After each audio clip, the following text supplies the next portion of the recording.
Hello everyone, in this video I'll be translating and summarizing the latest Urdu broadcast by Imran Riaz Khan to make it accessible for our English-speaking audience. Let's go through the key developments and insights in Imran Riaz Khan's words. 11 dead bodies have been recovered from Alipur and many people are still missing.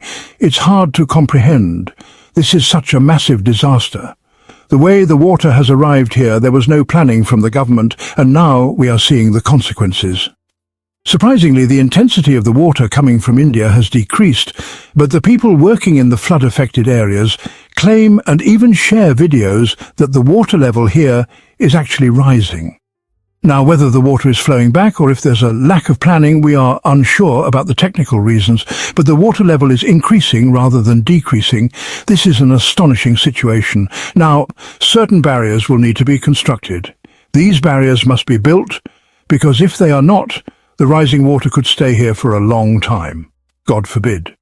So to manage these issues, proper planning is required. Let's see what the authorities will do now. Mariam Nawaz was supposed to visit Alipur. I had told you earlier that the roads were being repaired there. Large grounds were being prepared to facilitate the visit of the Chief Minister to Alipur. A specific area was cleaned and a controlled environment was set up there. In that controlled environment, only selected people were brought in. Those who were either affected or not affected by the floods. They were brought in to meet Mariam Nawaz. She even played a little game of cricket with them. For these people, it seems like the flood and the suffering of the poor are mere entertainment. Dead bodies are being recovered, people are shedding tears, and others are protesting, yet these people are turning it into an event for their own amusement. Bilawal too entertained himself in the same way. While floods were ravaging Punjab, Mariam Nawaz went to Japan. Now, with the flood in Sindh, the Zardari family has gone to China. They are using Air Force planes and private jets like it's nothing. There is a huge gap between them and the common man. They cannot understand the suffering of ordinary people. Imagine where these officials are supposed to be, the flood victims started gathering there.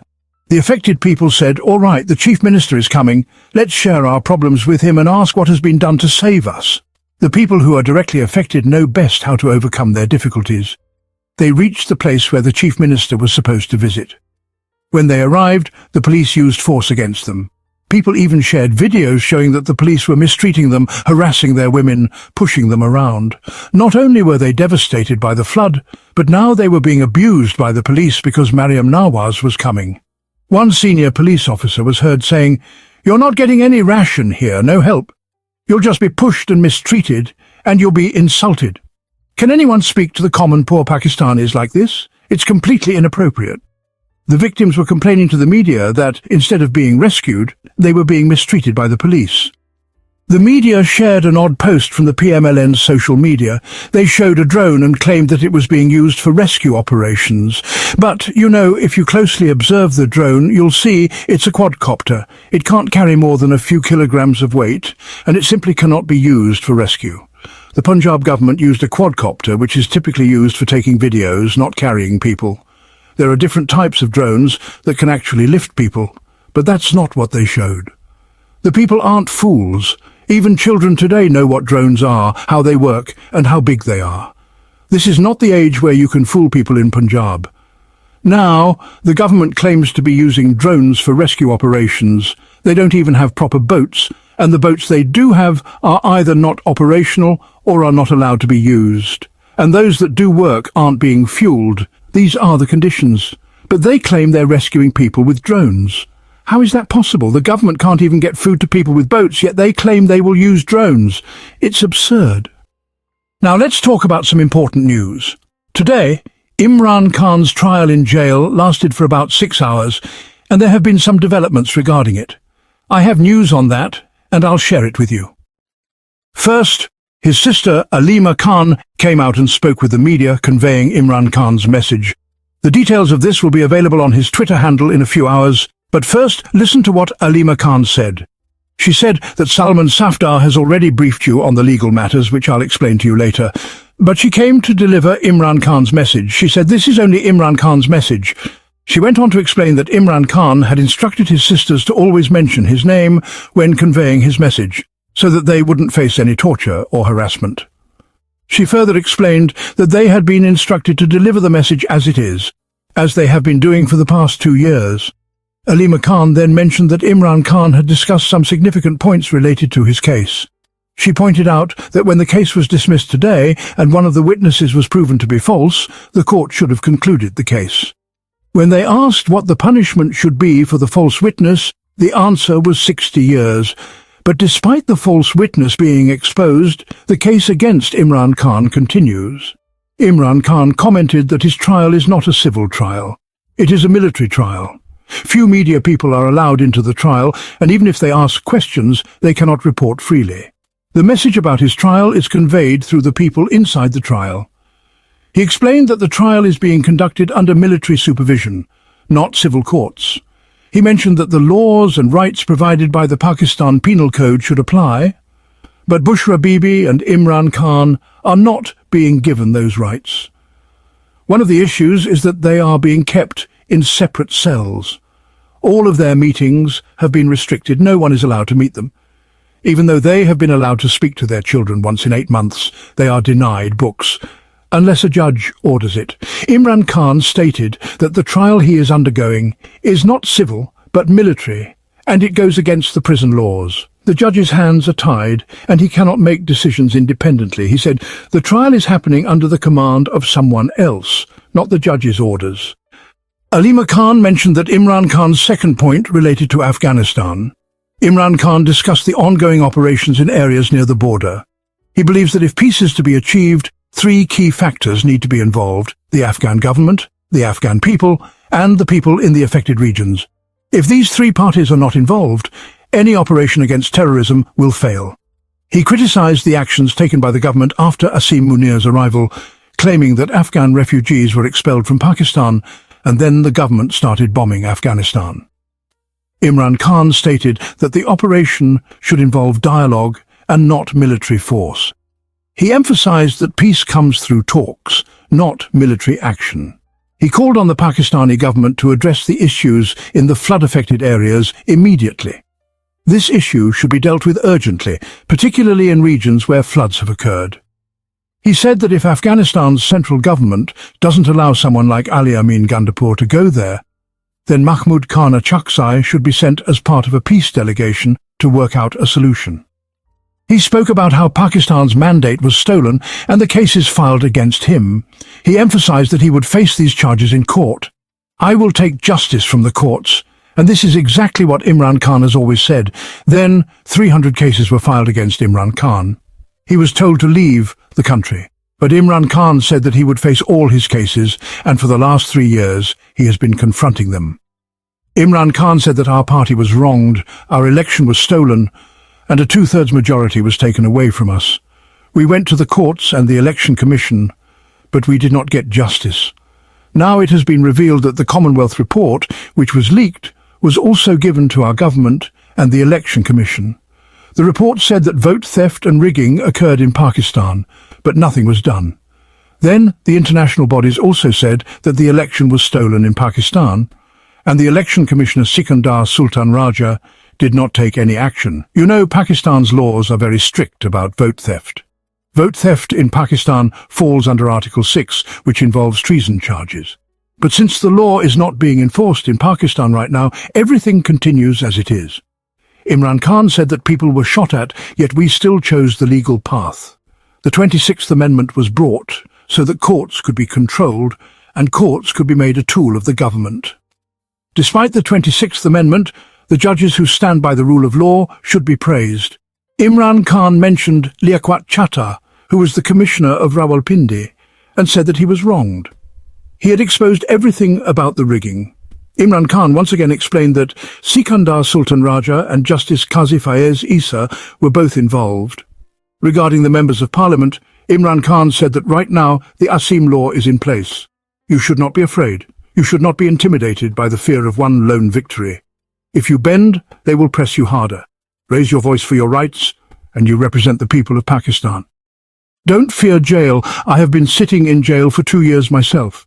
The more you fear, the more the injustice will be piled on you, and you are being crushed because you are afraid. He said that difficulties are created for you. Whatever I tweet or whatever comes from my account, my message is that everyone should retweet it. All MLAs, MPs and party members should simply retweet my tweets so that everyone is on the same page. Yes, viewers, Ali Markan has delivered a message. Some pieces of this message have reached us. I have informed you. But the real point is that Imran Khan has become victorious in the court because Imran Khan's lawyer, Barrister Salman Safdar, in the Toshakhana 2 case, came out and said that Sohaib Abbasi, who is an appraiser, and Inamullah Shah, who has been presented as a false witness in every case against Imran Khan and Bushra Bibi, both have now lost their credibility during cross-examination. They have been proven false in court, and their testimonies have been debunked. The entire case has been buried.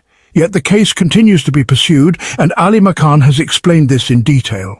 I also tell you that unless Imran Khan is sentenced in the Toshakhana 2 case, as per the establishment's orders, Justice Sarfraz Dogar will not allow him to leave the Islamabad High Court, which is his right.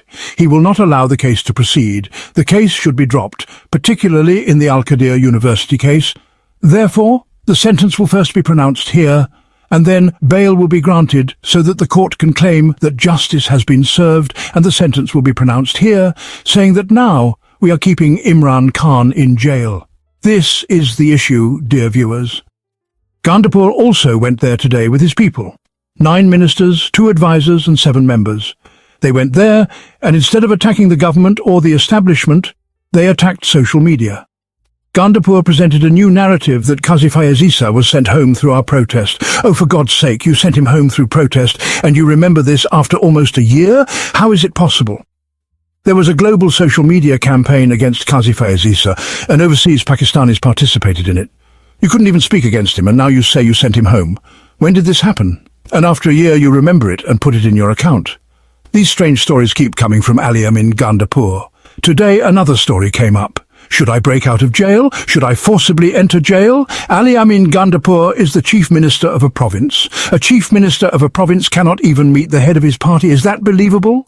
The chief minister doesn't have his passport. Is that believable? If he just took some steps in his province, the interior minister would run over with the passport and say, "Sir, here's your passport and let me arrange your meeting with Imran Khan." But these people are telling stories one after another. Gandapur has become very weak because Pakistan Tehreek-e-Insaf, or PTI, is now against him. This Gandapur, who now criticizes social media, used to call social media digital terrorists, according to Asif Munir and the military establishment. The PMLN people used to call it a tool for spreading unrest. But now Gandapur himself is attacking social media. He criticizes social media, which he once praised for helping his party win elections. Now Gandapur does not comply with the actions of Imran Khan, and when social media reminds him of it, it bothers him. Who said to wear the shroud? Who said to lift the dead bodies? Who said we'll pray over your funeral? Gandapur made these statements. Who set the deadline of 3 months for himself? Gandapur did. Now he is running away from all these things and refuses to face them. He doesn't stand up and address the situation. Furthermore, strict orders have been issued to Pakistan's media by the establishment. Number 1, don't discuss the Commonwealth report too much. Number 2, don't discuss the revolution brought by the youth of Nepal through protests.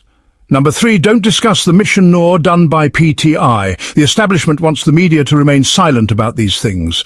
Number 4, keep the internal rifts within PTI under wraps. Zubair Ali Khan informed us about these instructions, and since we work in media, we know that these are strict instructions. Now, regarding the Commonwealth report, it has revealed shocking details. The report clarified several issues. PTI has now raised its voice about this report, and Pakistani media has been informed about it. This report has exposed the manipulation of Form 45 and Form 47. It also explained how Nawaz Sharif was brought back to win, how PTI was suppressed, and the nefarious role of the military establishment in the rigging of the 2024 elections. Pressure will eventually fall on Asim Munir. That is why efforts are being made to suppress this report. The Commonwealth report also exposed the 9th of May narrative. Let me explain how the 9th of May narrative was exposed. The report says that before the election, under the pretext of 9th May, or in its name, around 10,000 PTI people were arrested. The report further states that most of these people had not even participated in any protest. In other words, this action was taken to corner them. A whole political party was crushed, their election symbol taken away, and their leader was imprisoned. Around 10,000 important people who were supposed to execute the election were jailed, and they were not even allowed to campaign. The leadership was not allowed to contest the election. Those who tried to run for election had their nomination papers taken away. On election day, the internet was shut down. The report contains numerous such details. Later, the results were also manipulated. This entire situation serves as a charge sheet against the military establishment of Pakistan. The central figures behind this manipulation are clear. First, Hafiz Syed Asim Munir, who controlled the country. Second, Sikandar Sultan Raja, who was in charge of the election commission. And third, Qazi Fayez Isa, who had the responsibility to ensure a fair election process. These three are the key individuals responsible for this situation.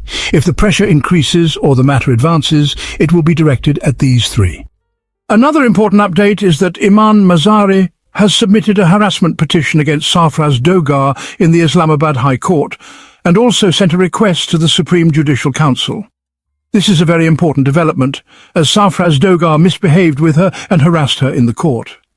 This matter has now been forwarded to the Harassment Committee and the Supreme Judicial Council. That wraps up our translation of Imran Riaz Khan's video. I hope this English version helped you understand his message better. Please like, share and subscribe to Awami Lens to help our community grow. Don't forget to leave a comment below and let me know what you thought of this effort.